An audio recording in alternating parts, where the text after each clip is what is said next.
G'day, ZiggyD here, and welcome back for part 6 of the Path of Exile survival guide. In the last episode, we went and retrieved the Baleful Gem and Malagaro's Spike, and we're ready now to progress through the rest of Act 2 and to later do some bandit quests and things like that. But before we continue on, I have a few pieces of housekeeping I want to do. First one is I want to put myself on D&D, so we don't get disturbed while trying to level up this character. And the second one is I actually want to get set up an offhand weapon set so I can start leveling up my skill gems a little bit better. This is something I should have done right from the very beginning, but yeah, sometimes I tend to forget things. So we're going to look for a one-handed item, and a shield is probably the easiest way to get this set up. So we have a green shield here with 3 sockets, costing an orb of transmutation. That's not going to help us. We need to find ones we can actually afford. Yeah, it looks like everything's going to be transmutes. Let's go back to Act 1 and see if we can get some weapons for a scroll, a weapon and shield. They just need to have some sockets on them. They don't need to have anything special. We're not actually going to use them for killing enemies. So if you put a gem in your second weapon set here, it will still level up when you gain experience. So it's a great way to level up some skills for yourself. A mace could be good. It gives us some few red scepters. Now I would like an offhand again with some blues. We've got a sword there. Here we go. We've got a red, green, blue here. Oh, it's a cost to transmute. Damn it. Blacksmith whetstones. We're pretty broke at the moment in terms of transmutes. I actually want to start picking up a few blue items to sell just to grab a few extra pieces. Here we go. This will do for now. A spirit shield there for some extra blue slots in case we have any blue gems we want to level up. Now, we kind of actually need green ones primarily, but I'll go ahead and level up only really fork. I don't think we'll even end up using fork, to be honest, but if we get some other skill gems we want to level up, that will help us out a lot. So we'll have that set up on the offhand slot. So I mentioned that I also want to start picking up some blue items because we need some transmutes, and I want to start rolling some gear. Things like our helmet here are really falling behind. If we take this gem out, we can actually see that it's a level 1 helmet. It has a nice life roll on it for a level 1 helmet, but we can start doing a lot better than that, and the evasion rating is very, very low. Since we're about to pick up iron reflexes pretty soon as well, we want to do that. So after we've done these 2 side quests, the Weaver's Chambers down here and Chamber of Sins, we want to head back left down to the Riverways. So we'll go in here. And then we're just going to follow the road along and look for a broken, crumbling piece of the road. Now what our objective is here is to find the tree roots to destroy so that we can continue our progression through Act 2. So, same deal, just using my Poison Arrow Fire Trap combination to cull in here. This area is pretty low level for us now. We're quite a few levels over. So you can probably even just skip past these mobs completely if you want. So we'll just Quicksilver along, and we'll run along the road, and as soon as I get to what we're trying to find, I'll let you guys know. Alright, and here we are. We've got quite a congregation of enemy mobs here, and this is where you really see how Poison Arrow and Fire Trap shine here, and how quickly you can kill off all this stuff. Even though these guys are very low level, still very good XP because we're just killing off so much stuff at once. Do we need a new life flask? No, I think we're good for life flasks at the moment. We just gained a level as well, so I'll probably go ahead and pick up iron reflexes. In the last episode, I did discuss whether it'd be worthwhile delaying iron reflexes, but I think we should just keep things simple and go straight for armor. Although evasion can be very effective in the early game, when you've got about a 50% chance to evade, I think we'll just keep things simple as possible and use that armor mitigation. It's a bit easier to manage as a newer player. So we're going to go ahead and click the tree roots here and head on into the Vaal ruins, and then we'll allocate our skill point for our new level, which should be into iron reflexes. Yeah, looks like we're there. So let's actually, just to demonstrate this exactly, we currently have an evasion rating of 442, which gives us 44% chance to dodge. Our armor is only 8, a measly 8, 2% estimated physical damage reduction. So let's go ahead and switch this over now. And this will give us 44% estimated physical damage reduction. Things like monkeys surrounding us are going to deal a ton less damage now. Now you'll notice we still have a 5% base chance to evade, so this kind of works out pretty nicely because all characters, unless they pick up the Unwavering Stance keystone, which we will do later, have a 5% chance to evade.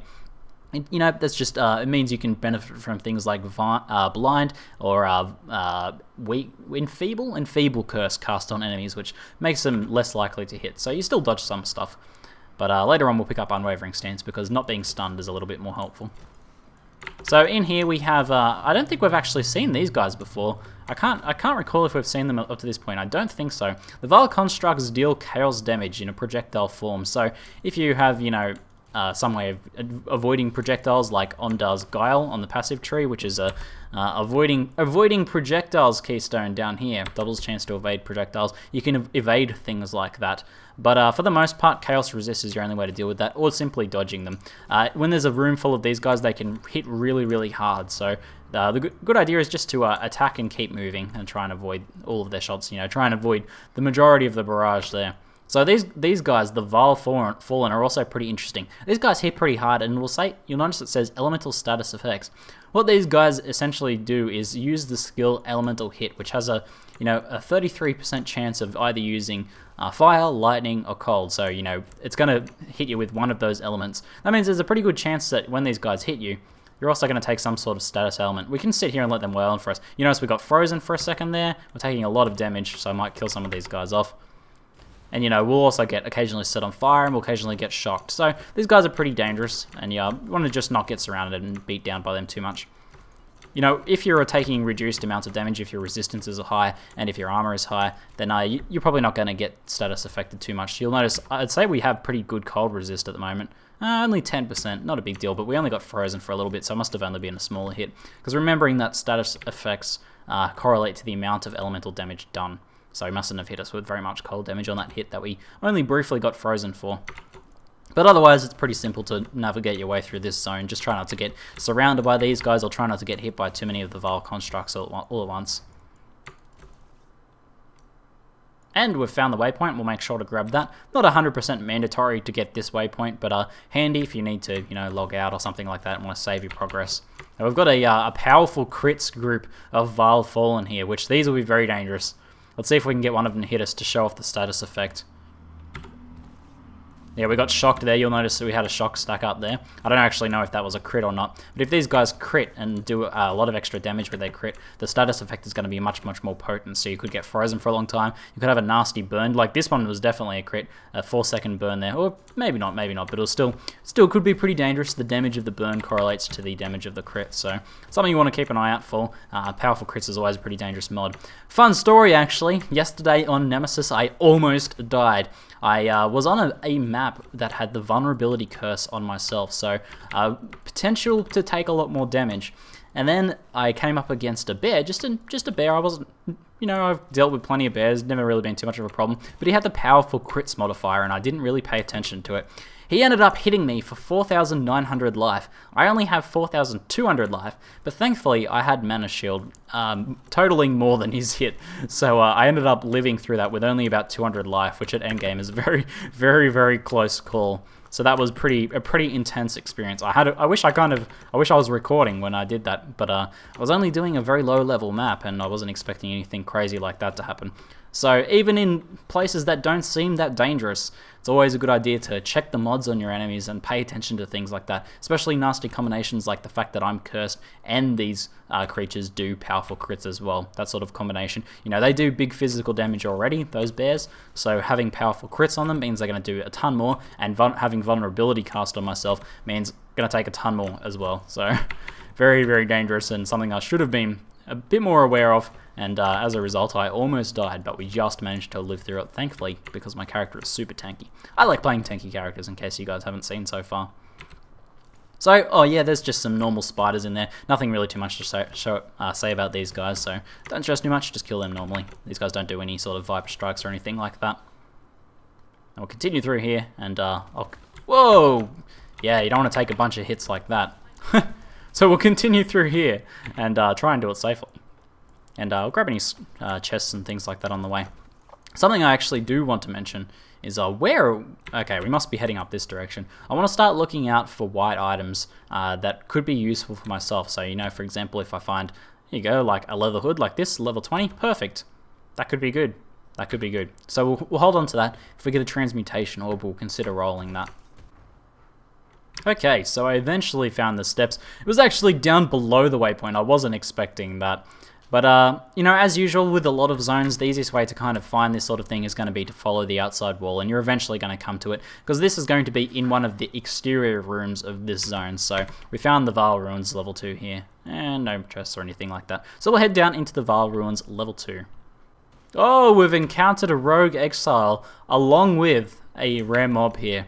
So Rogue Exiles started out in the Anarchy 4-month league, which ran prior to the 4-month league that we're currently playing in, the Domination one, and they ran in the Anarchy league. And these Rogue Exiles basically kind of like players. They use builds that players have used, or they use builds similar to ones that players have used, and they use a bunch of different player skills. So it's kind of like a little mini PvP event whenever you run into each one. So it's really worthwhile taking the time to learn what each one of these does, how to counter them, and what sort of ones are really dangerous for your build. Because some Exiles are going to be super easy for you to deal with, and some are going to be not quite so easy. This one, in normal, none of them are going to be too difficult for you. You can probably fight most of them in normal. But when you start getting into cruel and merciless difficulty, it's going to become more significant for you guys. So as you can see, Ewan Greyfur, he uses a lot of cold spells. So our cold resist is only at 10% at the moment, which is actually a bit of a worry. Do we have any more resistance? No, we don't have any more resistance. It's actually a rare bow there that could be good as well. Now we are running pretty low on mana and life, and this guy's dealing quite a bit of damage to us. Our single target DPS at the moment isn't great as well. We're kind of spec'd for AoE at the moment, just for leveling and clearing zones. But we should be able to take this guy down just by, keeping our distance. Staying away from his Glacial Hammer, because it does a lot of damage. I'm actually going to go back to town for a refresh.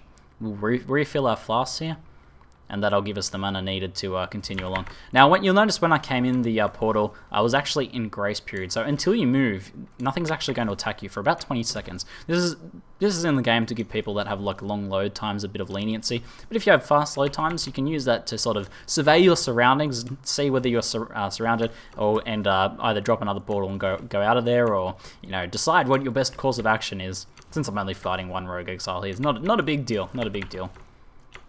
This guy's pretty cool. The Rogue Exile's pretty cool stuff.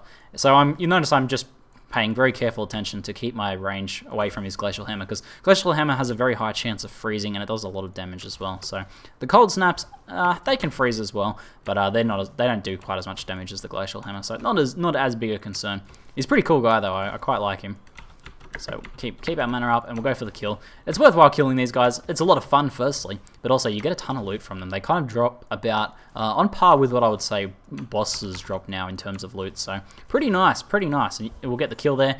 Notice all of the rares we got. Ooh, a heavy belt, that could be good. Spyro Wand can be sold. Topaz Ring could be good. We'll grab pretty much all the jewelry. Yeah, tons of jewelry, wow. Ooh, Greater Mana Flask, we definitely need that. Look at this is like Christmas. I'm actually going to grab some extra stuff as well, just to sell, because as I said before, we kind of need to start saving up some transmutation orbs if possible. Play a bit of inventory Tetris there, and let's do some IDing. Yes, exciting. Heavy belt. Oh, whoa! 47 to maximum life. Incredible roll at this level. That is huge. That's like a very close to a max roll, I think. Plus extra max energy shields is very nice. Stun duration, block, stun, recovery aren't a big deal, but increased flask effect duration is fantastic. This impacts our Quicksilver flask and all of our life flasks and things like that. Not so great on the life flask, but good on the old Quicksilver there. Pretty nice. The increased healing flask modifier is the better one to have in belts, but this is still a very nice belt. We're going to get a ton of extra life from this. Check that out. Up to 677, even though we dropped 37 life from the belt. I forgot we had 37, so this is a very high roll. So we only gained a little bit extra, but still a very nice belt and well worth changing over, I think. Let's actually double check. This does have resists on it.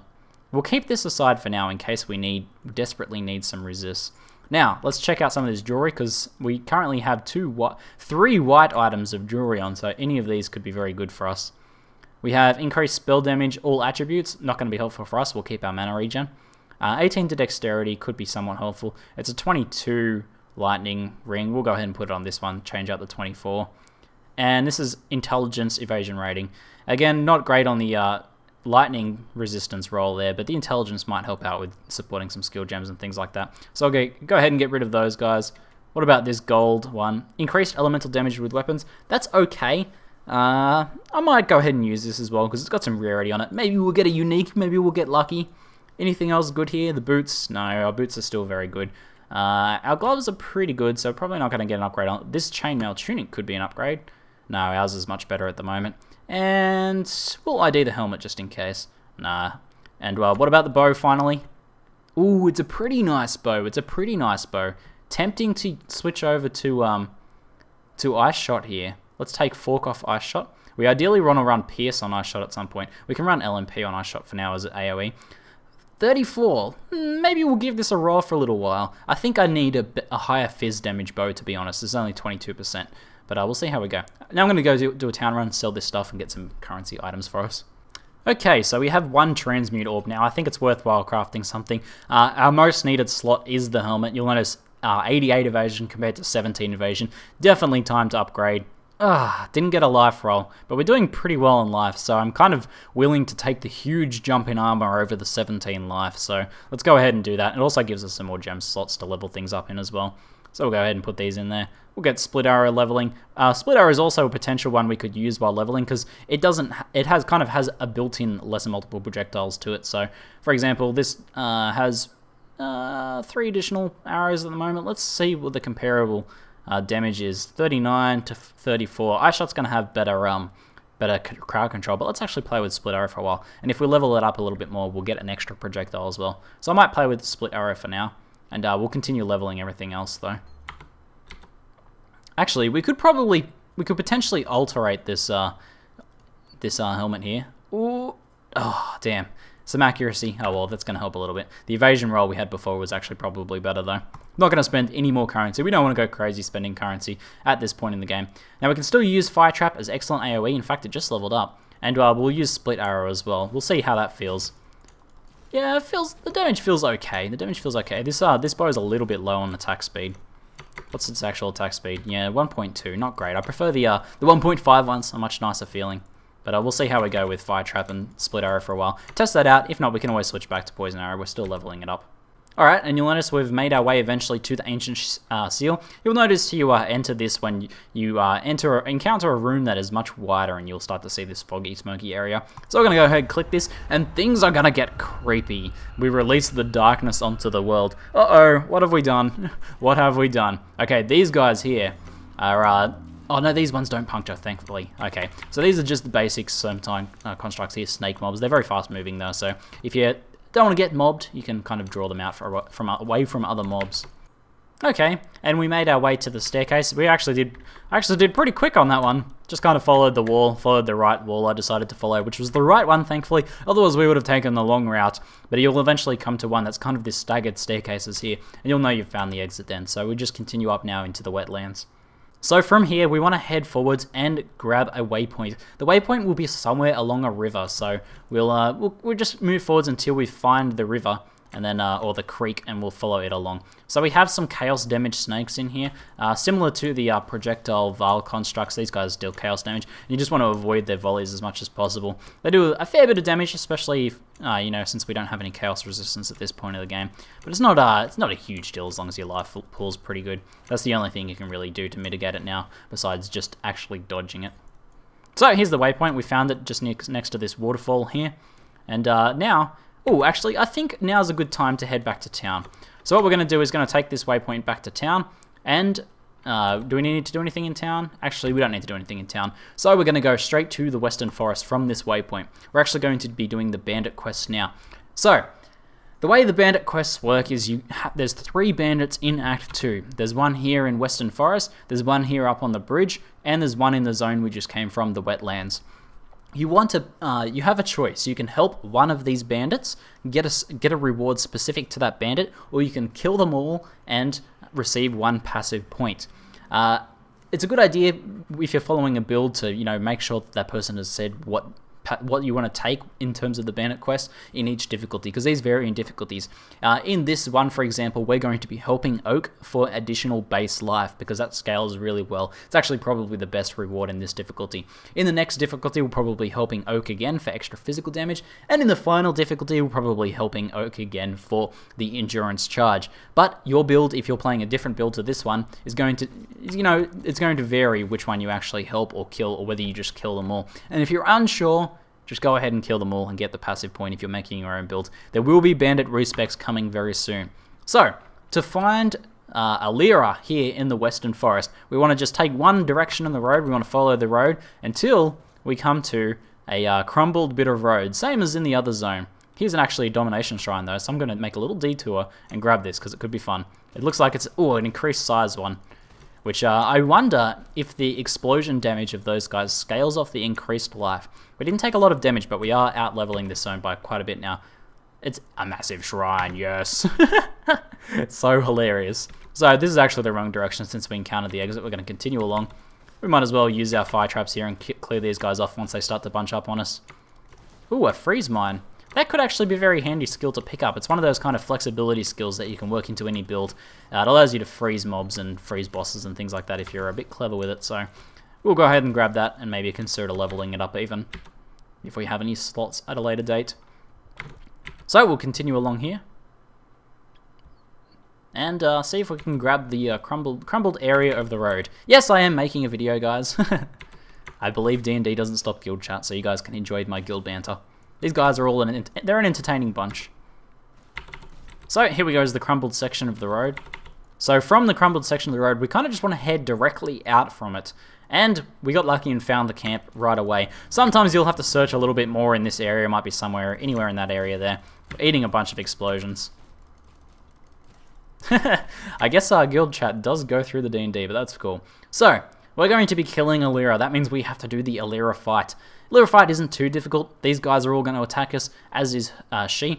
The main thing she does that is dangerous is corpse explosion. So, once we kill her little bandit friends, we don't want to stand on top of the corpses. We're going to talk to her, and we're going to select kill. Now, if you're doing this in a party, you have to make sure all of your party members are selecting the same thing. Otherwise, this will turn into a PvP zone, and you'll be forced to kill your party members that you disagree with. That can be very entertaining, and it can also be the source of a lot of trolling in hardcore leagues. People will, join public groups and, kill off their friends, kill off the people that they're supposed to be helping. So watch out for that. Be careful joining public groups in hardcore mode if you're doing bandit quests. So we'll go ahead and kill her now. And we'll just clear out the bandits first, and we'll try and group them up over one side so we don't have to worry about their corpses too much. As you see, she exploded one of the corpses there. If we go near them, they will explode them. So we'll just kill these guys off. Looks like this. She'll also summon some zombies, but they're really not much of a problem.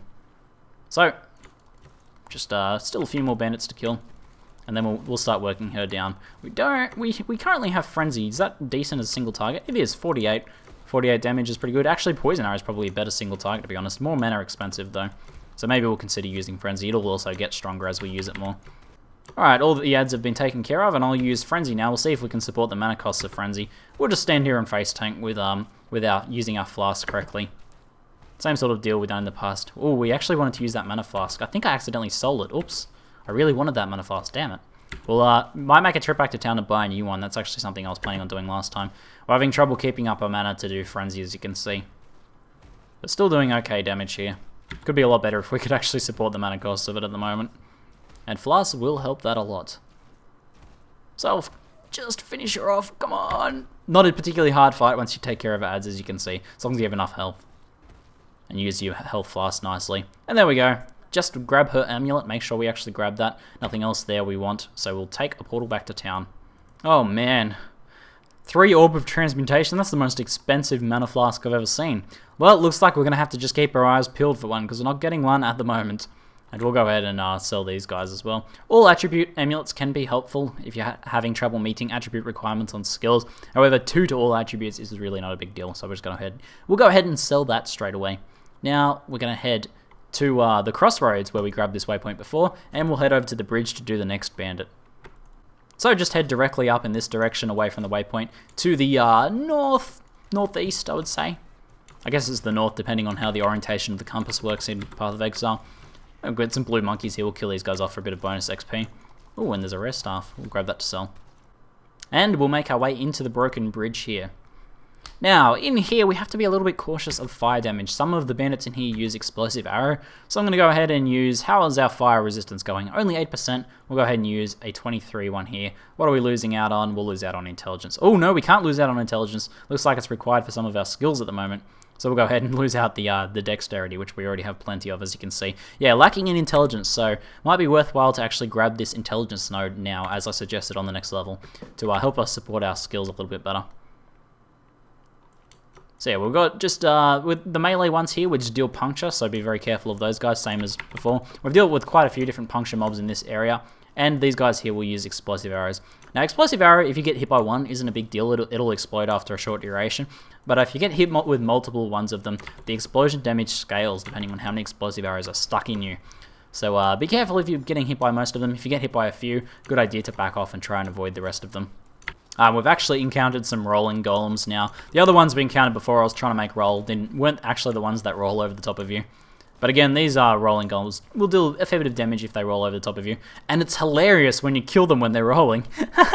They kind of just like explode mid-roll. Good funny. Oh, transmutation orb. We totally need some more of those. So very helpful. Just continue along the road here. Grab the waypoint. Not a big deal. So you'll notice this zone is level 21. We're currently level 22. This is the main reason why we came back here to do this after doing all of the other areas in Act 1. So, oh, we're punctured. We're going to have to be very careful here. Bit of a tougher fight. Gonna have to move back. Oh, explosive arrow hitting us for heaps there. And the puncture meaning we can't run away so well. Very dangerous combination of mobs. We've got 2 rares there. We've got this one here puncturing us and the other one firing explosive arrows on us. Pretty nasty, pretty nasty. We just managed to survive. You saw that big hit we took from the explosive arrow though.